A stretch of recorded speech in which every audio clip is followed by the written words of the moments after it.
Have you ever wondered which Stagg Jr. batch reigns supreme? I've heard it's 5, I've heard it's 10, I've heard it's 12. Well, if you want to find out what the number 1 batch of Stagg Jr. is, then stick around.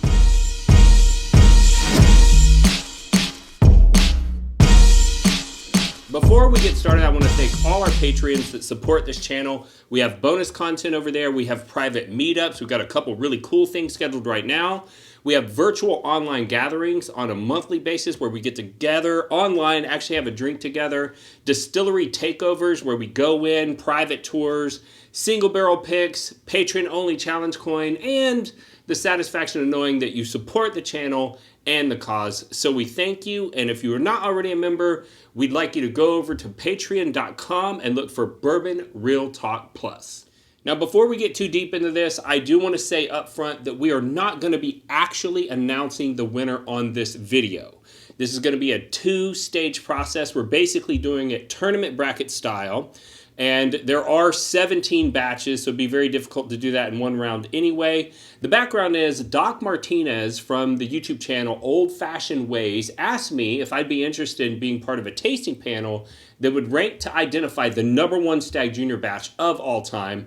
And it's kind of funny because I'm generally long-winded, but if you go look at the email, I just replied, yes, when and where.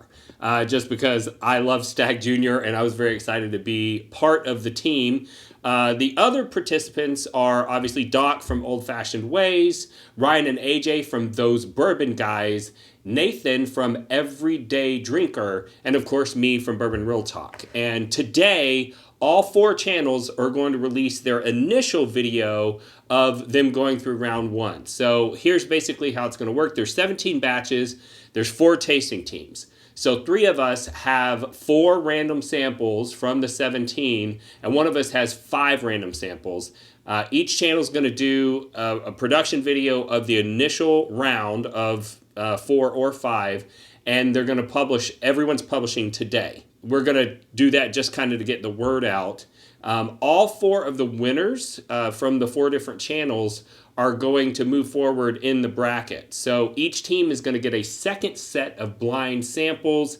All sets will contain the 4 winners from the first round, and Doc is going to tally up the scores, and the final winner will be announced on Doc's channel, Old Fashioned Ways, on Friday this week, March the 31st. So I will also post on my channel in YouTube to let you know whenever it's up. And I will also be adding the link to the description of this video, so that way you'll know when it's out there.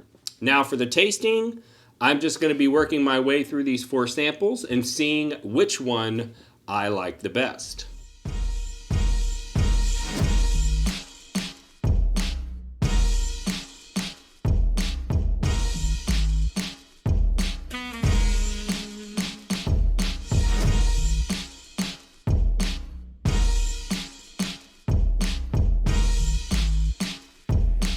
Soundwell Music.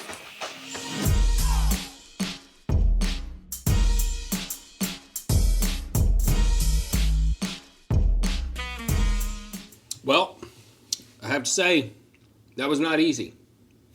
I know a lot of people want to make a big deal about these Stagg Jr. batches having massive variance between the releases, but it's not massive. When you have no idea what the batch number is and what people have said about it, it's pretty difficult to figure out which one is your favorite.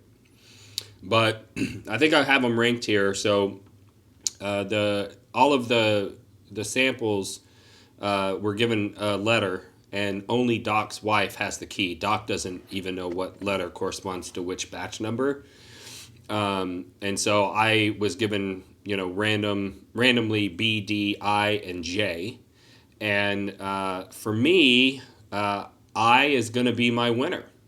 And what I love in a Stagg Jr. is a brown sugar caramel note that's carries all the way from the attack through the mid palate and into the finish.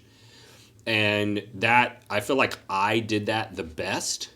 I put D in second place, and I'd be real curious to see which one D is, because it was the only one that had a flavor note that was different from the others.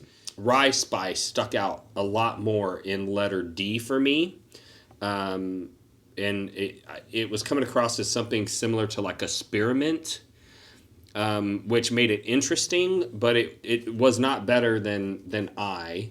My number 3 would have been B. That one was the one that I had the hardest time placing. To me, B and I had I, B, and J all had very similar profiles. But the question was, did that sweetness last all the way through to the finish? Or did it kind of fall off in part of the tasting roller coaster, if you will? And so all of them were excellent, but I'm calling my winner I. And so that is my conclusion. Once I figure out, and I'm shown the key, I'll put in the notes what these batch numbers were so that you can see.